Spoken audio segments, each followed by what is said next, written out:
The weather forecast with C3 Production.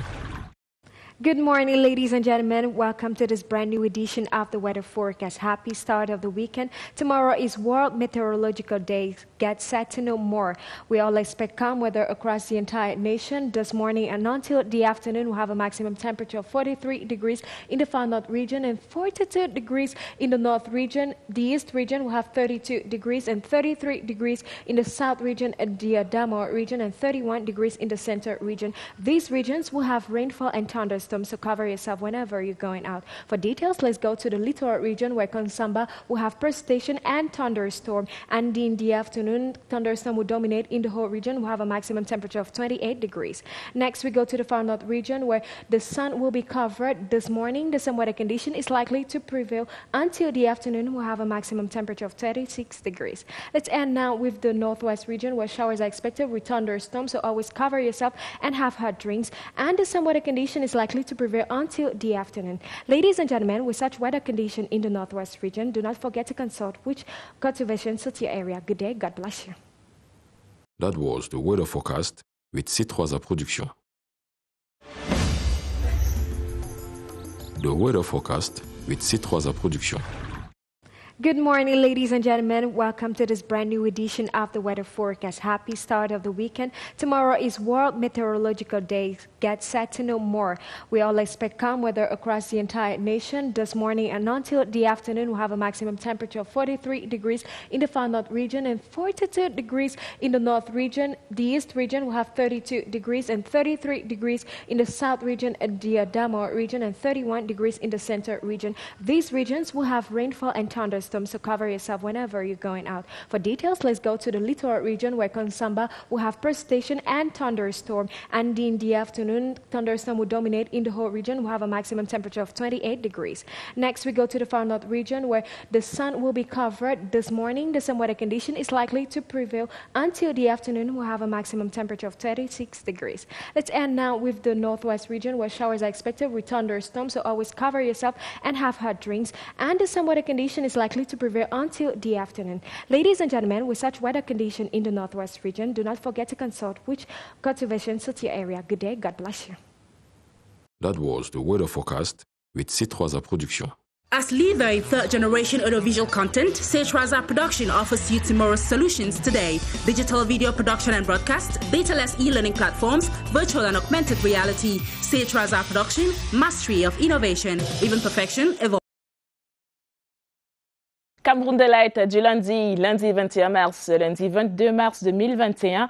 Merci à vous d'être fidèles à la CRTV et à CRTV News. On aura dans quelques instants seulement notre revue de presse avec Gaël Bonozo.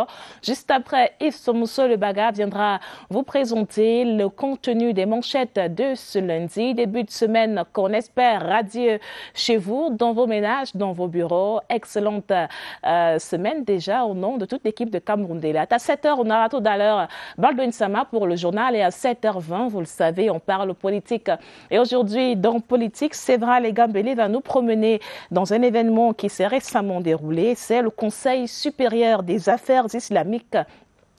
Pour le compte de l'année 2020, l'institution s'est réunie au Caire, en Égypte. Donc, Sévra Legambele va revenir sur cet événement-là et en particulier sur l'apport du Sidi Muk qui représentait le Cameroun à 16 assises. Et aujourd'hui, 22 mars, c'est journée mondiale de l'eau. L'eau, cette ressource vitale encore plus incontournable par 7 ans de pandémie de Covid-19. Tout à l'heure, à 7h33 exactement, nous recevrons Jocelyne Alice Mimé. Elle est le directeur de la ressource de la mobilisation des ressources en eau au ministère de l'eau et de l'énergie. Elle viendra nous parler du thème de cette année, mais aussi de l'organisation du secteur eau dans notre pays. En gros, voilà ce qui va faire le contenu de Cameroun Delight ce matin, avant le 8h, présenté par Franck Eduna, et la suite à la sélection du jour dans la troisième partie de Cameroun Delight. On va tout de suite accueillir sur ce plateau Gaël Bonozo pour la revue de presse tabloïd. Gaël, bonjour. Bonjour Gladys, bonjour à tous. On vous souhaite déjà un bon début de semaine. Merci. On sait que le rose va nous porter chance ce matin. On espère ce matin. Alors, qu'est-ce qu'on peut lire dans les journaux ce lundi? Alors, ce lundi, dans les journaux, l'on retrouve l'information concernant la pose de la première pierre à Tiko du centre de réinsertion des ex-combattants, un centre qui a pour objectif d'accueillir près de 300 personnes et de les former. On parle également de la participation de la pharmacopée traditionnelle dans la lutte contre le coronavirus au Cameroun. Le ministre de la Santé était en réunion ce jeudi dernier avec les acteurs de cette médecine traditionnelle afin d'atténuer les effets du coronavirus au Cameroun. C'est à retrouver dans votre revue de presse.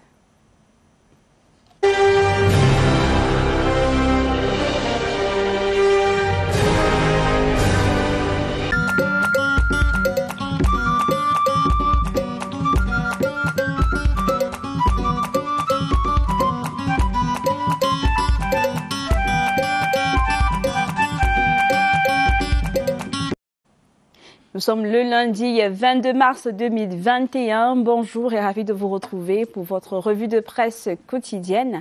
En une de tabloïd, premier journal ce matin, le journal Cameroun Tribune qui s'intéresse aujourd'hui à la réinsertion des ex-combattants. Les grands moyens, 1,5 milliard de francs CFA, c'est le coût du futur centre d'accueil en construction à Tiko et dont la première pierre a été posée samedi dernier par le coordonnateur national de Fayengo, Francis.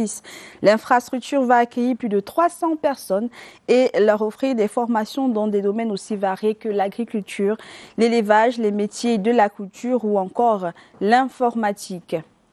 En écologie, toujours à la une de Cameroun Tribune, Bernard Ndjonga, l'hommage de la nation, le président de l'association citoyenne de défense des intérêts collectifs, directeur de publication du journal La Voix du Paysan, a été inhumé samedi dernier à Bangwa, dans le département du Ndé, en présence de Gabriel Mbarobé, ministre de l'Agriculture et du Développement rural, représentant du chef de l'État. Un reportage que vous pourrez trouver à la page 5 du journal Cameroun Tribune, l'édition de ce jour. Et l'on s'intéresse à présent au climat des affaires au Cameroun, à la une du journal Défis actuels, autant pour moi, CBF, l'exécution des réformes piétine. Au terme de 5 mois, des 5 mois fixés par la mise en œuvre des résolutions au Cameroun Business Forum, adoptées le 22 octobre 2020, bon nombre de mesures prises ne sont pas encore appliquées. Prêt bancaire aux fonctionnaires, le ministre de la fonction publique doit prendre le relais du ministre des Finances. Nous sommes toujours à la une du journal Défis actuels en vue de la généralisation des prêts bancaires à taux faible aux fonctionnaires. Un syndicaliste interpelle le gouvernement. En santé, le journal Éco-Santé s'intéresse ce jour à la prise en charge du Covid-19 au Cameroun.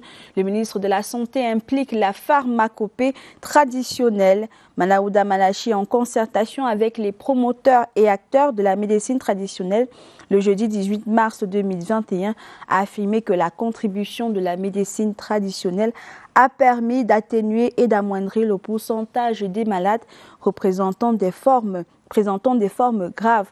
Au terme des échanges de ce jour, les acteurs de la médecine traditionnelle ont proposé à ce que soient référées systématiquement des urgences de Covid-19 dans les formations sanitaires par les acteurs de la médecine traditionnelle, d'un accompagnement des acteurs de la médecine traditionnelle pour la réalisation des essais cliniques et la mise à disposition de l'ANACOM d'une subvention permettant l'analyse de tous les traitements traditionnels présumés efficaces. Autre actualité, le journal Intégration. Covid-19 au Cameroun, ce qui est vrai, ce qui est faux. Le journal fait dans le zoom sur le choc sanitaire provoqué par le coronavirus qui sert de marchepied aux rumeurs fondées et infondées. D'un côté, une faction énervée subit le schéma funeste de la bonne information contre la mauvaise. De l'autre, une actualité nationale qui progresse en sourdine. À lire aujourd'hui le dossier sur les vieilles vérités et les nouveaux mensonges autour de la pandémie à coronavirus à la une du journal Intégration. À présent, intéressons-nous à l'actualité dans le Mbam Ekim. C'est à travers le journal Le Temps du Mbam Ekim qui titre Opération de validation des sommiers politiques du RDPC dans le Mba-Mekim, l'exhortation de l'honorable conseiller régional Pierre Mbatou. Depuis le 13 mars dernier, le Parti de la Flamme a entrepris les opérations de validation des sommiers politiques. L'honorable conseiller régional Pierre Mbatou exhorte ses camarades au sérieux à respecter l'esprit de la circulaire de la hiérarchie du parti qui vise le renforcement de l'enracinement et de l'ancrage de celui-ci, que seuls les leaders proches des militants soient choisis pour un meilleur encadrement de la base. Le journal L'Équation à présent, gouvernance dans les corridors. Le CNCC relève les défis de la compétence. Le ministre des Transports, Jean-Enes Ngalé Bibéré, a inauguré jeudi dernier l'antenne régionale pour le centre du Conseil national des chargeurs du Cameroun et pour assurer sa compétence et sa compétitivité dans les corridors Douala-Bangui et Douala-N'Djamena. L'acquisition d'un espace foncier de 14 hectares à Ngoulentin a fait l'objet vendredi 19 mars à la cérémonie de pose de la première pierre pour la construction du centre de vie, une cérémonie qui a connu la présence de tout le conseil d'administration du CNCC et de son président, le ministre Joseph Betty Assomo. Le journal L'événement s'intéresse ce jour à l'éducation de base, 2 ans d'avancée avec Laurent Serge et Tundingwa. Sous son magistère, le ministère de l'Éducation de base a opéré un bond en avant à coup de réformes ambitieuses et par une méthode rigoureuse. Les résultats obtenus dans la gestion de cet ordre d'enseignement témoignent des investissements consentis en dépit d'un contexte sanitaire des plus difficiles. Une information à retrouver à la une de votre journal L'événement, l'édition de ce jour. Modernisation des aéroports du Cameroun dans le journal Le Soir. Une belle prouesse du directeur général Thomas Owona Assoumou, le directeur général des aéroports du Cameroun.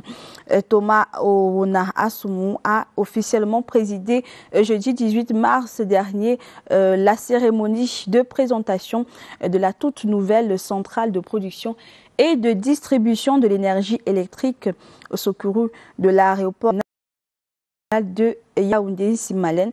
La dite cérémonie s'est déroulée à l'esplanade de la SECNA qui, elle aussi, bénéficie de ce projet de développement. Dernière une ce matin, le journal Flèche d'Afrique. Validation du sommier politique du RDPC. La communauté du Grand Nord veut inscrire 45 000 militants dans les cellules du Vouri dans la foulée de la publication de la circulaire du secrétaire général du Rassemblement démocratique du peuple camerounais du 2 mars dernier relative aux opérations de validation des sommiers politiques. Les cadres du Grand Nord se sont réunis à Douala autour du superviseur général de l'association de la communauté du Grand Nord, Dr Mohamedou Bayero Fadil. Il était question pour les figures de proue du septentrion résidant dans le littoral de réfléchir, d'étudier et d'adopter la meilleure approche en vue d'une offensive visant à marquer davantage leur empreinte. Cette opération de validation des sommiers politiques du RDPC dans leurs zones respectives. Et voilà, c'est le journal Flèche d'Afrique qui vient mettre un terme à cette édition de Tabloïd. Merci d'avoir été des nôtres. Bonne suite des antennes. Bonne suite sur nos antennes.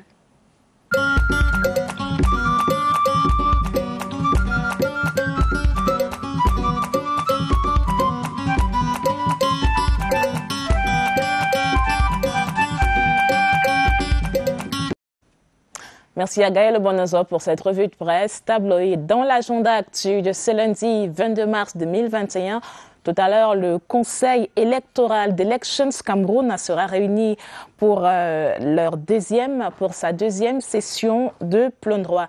Et ce lundi, cap sur la région de l'Ouest pour Joseph Lé.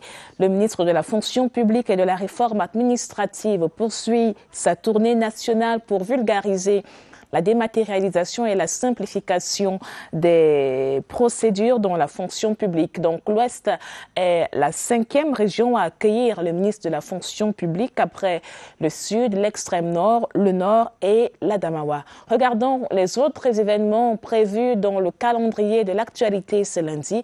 Une signature de Martin Bani.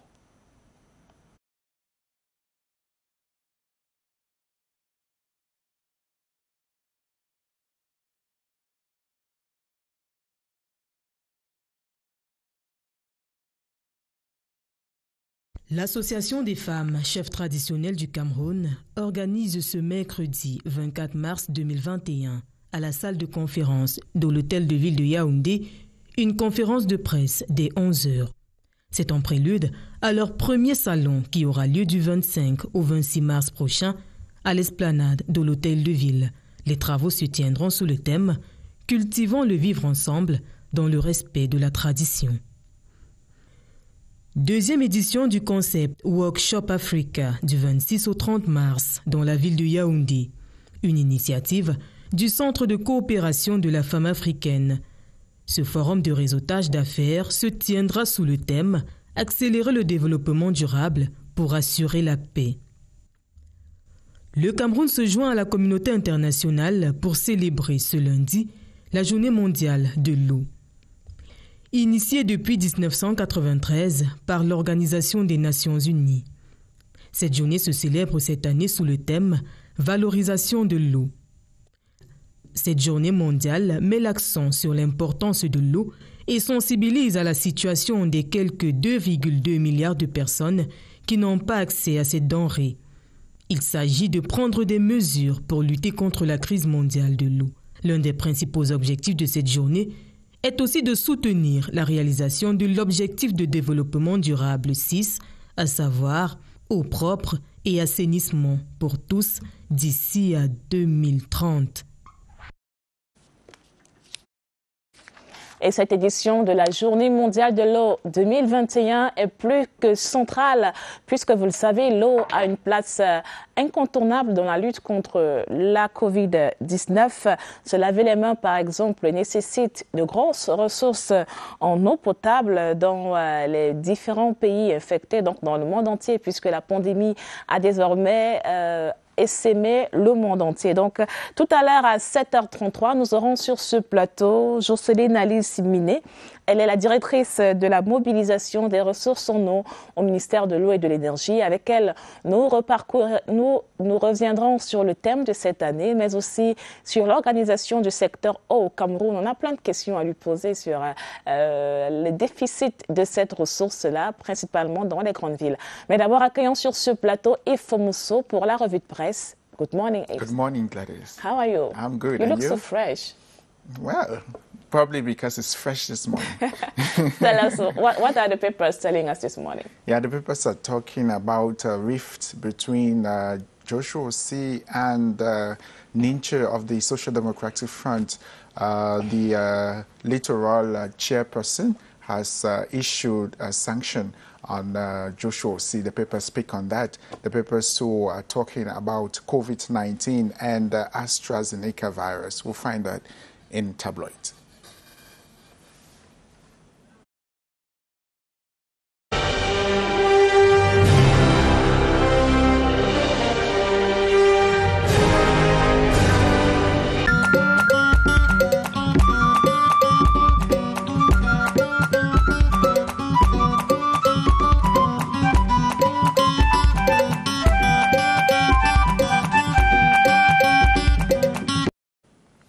Good morning. It's another week, another day. Thanks for joining us on Tabloid on CRTV's network. Let's take a peep at what the papers are saying in Cameroon. We begin with the Lone National Bilingual Daily. Cameroon Tribune talks about the reinsertion of ex-combatants.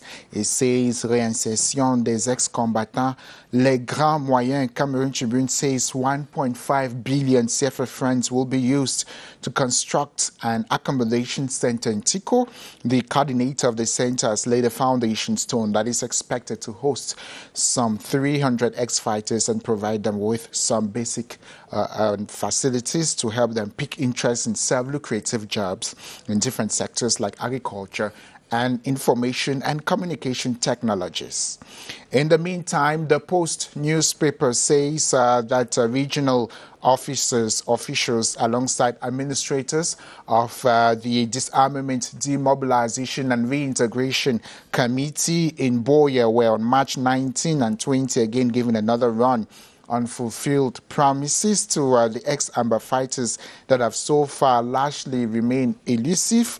Ex-separatist fighters in Buea during their March 19 strike action were told that they will be visited by the national coordinator of the Center for Disarmament, Demobilization and Reintegration.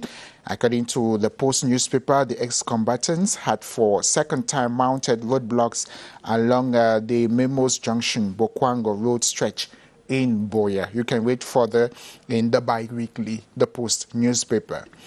Littoral SDF excludes Joshua C. The Horizon newspaper writes in its most recent edition. It says that the political crisis that has been rocking the Social Democratic Front gets fierce. Jean-Michel Ninche announced to the media that the party's Littoral Regional Executive Committee has unanimously decided to oust Joshua C. in accordance with Article 8.2 of the party's regulation.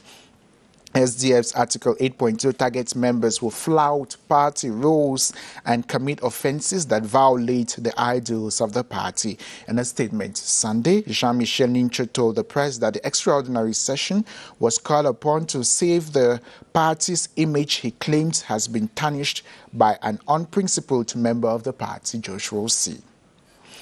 SDF boils Ninche Des neck, the Star headlines. It says the dismissal of Joshua C. effectively widens Ninche's path to the SDF's presidency and broadens his influence within the party.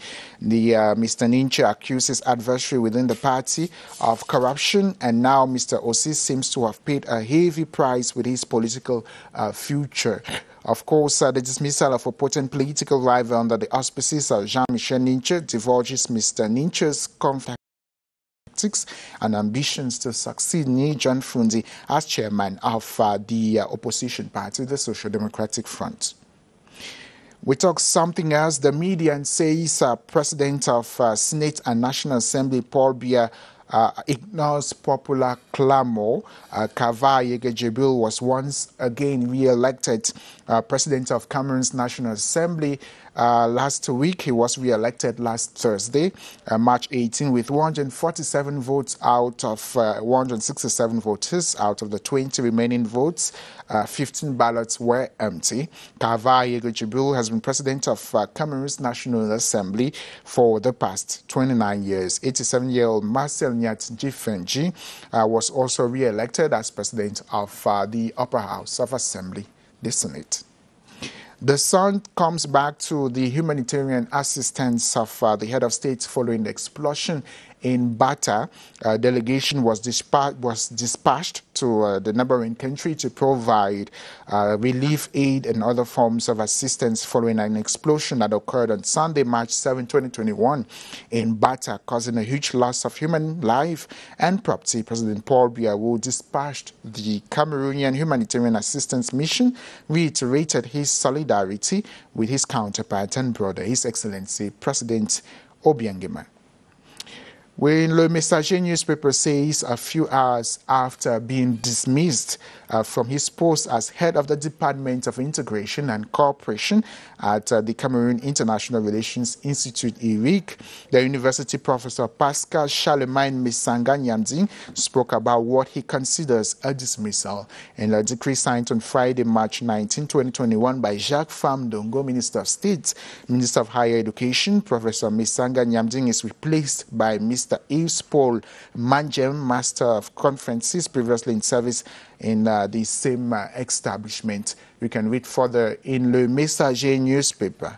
Intégration writes on COVID-19 in Cameroon. It says foreseeing a new strategy to fight COVID-19.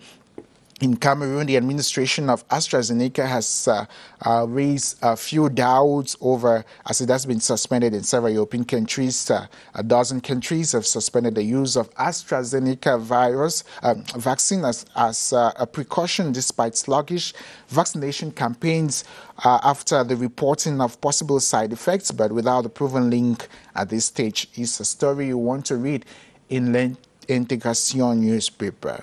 We end tabloid with Emergence newspaper, which talks sports. It says that a 25-man team has been called to come out of the initially pre-selected 37 players ahead of last two qualifier matches between Cape Verde, Rwanda on March 26 and 30, 2021 in Pereira and Douala, respectively. The list published last Tuesday, March 16, 2021 by the Portuguese coach summons the players for training for match day 5 and 6 of the qualifiers for the 2022 AFCON in Cameroon. That does it for Tabloids on CRTV's network. Thanks for watching.